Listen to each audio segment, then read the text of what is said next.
Derby County host Watford at Pride Park Stadium this Saturday afternoon, and it's a massive, massive game for Derby County.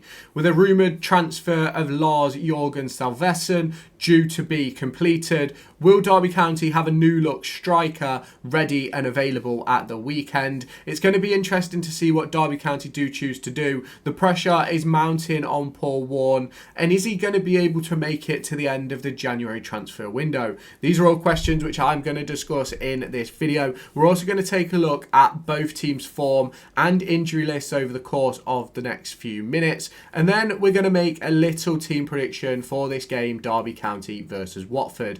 Now we head on into the injury list of both sides. Derby County currently have the likes of David Ozo, Erin Cashin and Ryan Nyambe on that injury table, but it looks as if Ryan Nyambe and Erin Cashin are back in training. David Ozo is supposedly back in training this week as well, but whether he'll be available for this weekend's game, I am not entirely sure. Watford, obviously, they see the injuries to Daniel Bachmann, who's supposedly out until mid-April, Kevin Keeburn, who's out till early February, and Pierre Duarma, who is out till mid-March. And these are all players for Derby County especially, who are huge hindrances when they aren't available. Erin Cashin, probably one of the best defenders in the Championship. David Ozo, for that spell where he was fit and available, was probably one of Derby County's best players in the squad. And Ryan Nyambe, in my opinion, is the best right back at Derby County. Now, if we move on a little bit to look at both teams' recent form, Derby County have won 1, lost 3, lost 4, but drew versus Leyton Orient, which obviously then went on to a penalties loss. Lost to Bristol City 1-0, lost to Sheffield Wednesday 4-2, lost to Leeds United, but before that they took a win versus West Bromwich Albion 2-1 at Pride Park Stadium. Derby County head into this game 4 wins in their last 22. It's a very, very disappointing run, and I can only see Derby County sleepwalking into relegation. Watford, on the other hand, lost 4 in a row before their 1-1 draw versus Cardiff City on Tuesday night. And it's one of those for me where I think Watford are sort of like hitting their level because I think they started the season really, really well, and the recent performances maybe just have not quite been there. Now, if we look at the head-to-head of these two sides, we obviously go back to the summer where we played at Vicarage Road back in August, and Derby County lost 2-1 after taking the lead after about 8 minutes through Ebou Adams. We then obviously look back further down the line, and it's actually a fairly even fixture, this one. 6 wins to Derby, 6 wins to Watford, and 1 draw in there as well.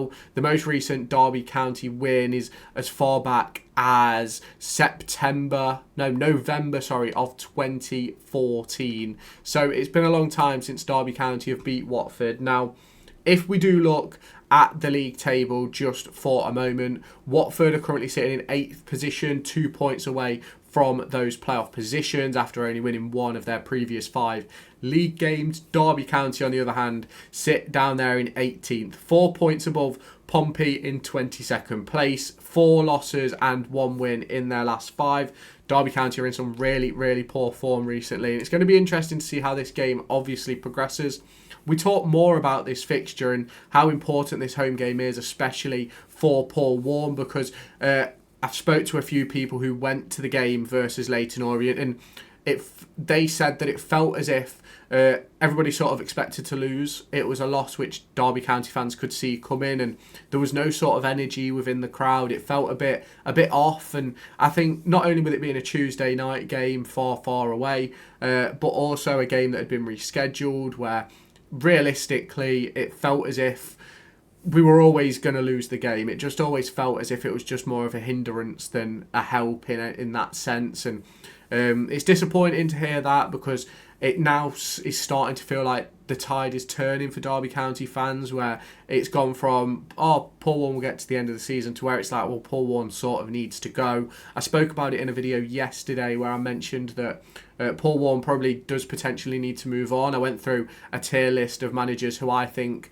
could do a better job than Paul Warne in the current circumstances that we're in, with the current squad, with no additions apart from Salvesen. That's the way I judged it, and there's quite a few in my opinion. I put a list of 10 together who could potentially take over from Paul Warne, and it's difficult. It is really difficult, because you look at the squad we've got some really good players in there. Obviously, the likes of Cashin, Nelson, Adams, Kenzo, really, really good players. The front three, Jackson, Yates, Mendes-Lang, are all capable forwards. Blackett-Taylor is a capable forward. We just don't seem to really have any get up and go, any drive. And I don't know if that comes from the manager or if it comes from something external, but it's certainly not very good for Derby County at the moment.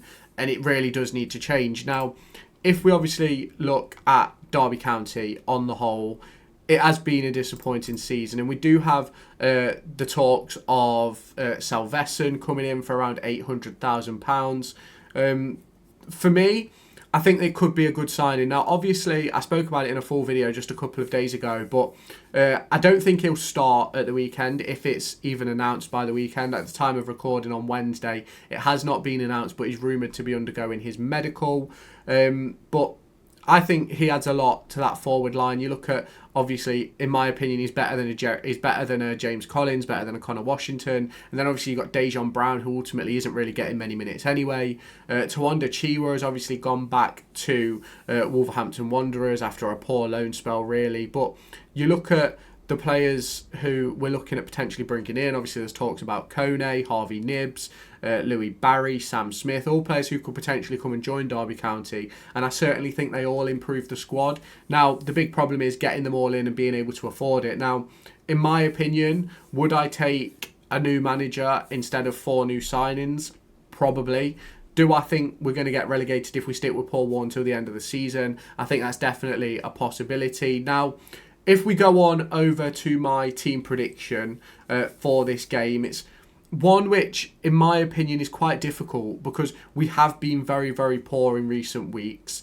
Not just in an offensive standpoint, but also in a defensive standpoint. So for me, I'd go with a 4-3-3 at home, or 4-2-3-1, however you want to signify it. I'd put Jakub Vidal-Zetterstrom in goal. Obviously, there's no one else who's going to take that position. I'd go with a back 4 of Wilson, Nelson, Phillips and Elder, because I don't quite think Cashin will be ready to start. But if Cashin is ready, obviously he goes in instead of Nat Phillips.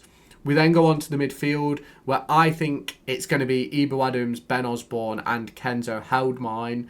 But I could see Paul Warne going with Ebou, Kenzo and Marcus Harness. But that'll be interesting to see. It sort of depends how he wants to play his midfield 3. Does he want a more defensive settled, which would be obviously Ben Osborne and Ebou, or does he want a more offensive standpoint, which obviously then goes with Kenzo and Harness? In my opinion, you're at home, go more offensive, but I think in Paul Warne's mind he might play Ben Osborne. You then go to the forward line, which in my opinion will probably be Mendes-Lang, Caden Jackson and Jerry Yates, but I personally believe it should be Corey Blackett-Taylor on the left, Mendes-Lang on the right, Jerry Yates down the middle. Obviously, on the bench, you'd expect to have the likes of Dejan Brown, you'd expect to have the likes of Liam Thompson, maybe David Ozo, Niambi, Cashin, Phillips, and obviously, hopefully, Salveson. So we look at that team. I think it's a fairly good team. I think it's a good enough team to be able to pick up a result at home versus Watford, a team who aren't in very good form at the moment. So it'll be interesting to see what Derby County do and how Paul Warne chooses to take this game forward. Obviously, as of time of recording, I haven't heard any Derby County press. There's been no announcement for Salveson or any players going out of the building, although you will see a video later today talking about Joe Ward. I spoke about Corey Blackett-Taylor yesterday, Paul Warne the day before. Got some player profiles coming out as well later on this week about Lasse Nordas and Sam Smith, 2 players Derby County are rumoured to be interested in signing, although I think with the signing of Salveson, I don't necessarily think we'll get Nordas, and probably we won't get Sam Smith, but we'll have to wait and see what goes on with that. Now, if you have not done so already, let me know your thoughts down in the comments. Hit the like button, hit that subscribe button, turn on the notification bell, and I'll catch you in my next video.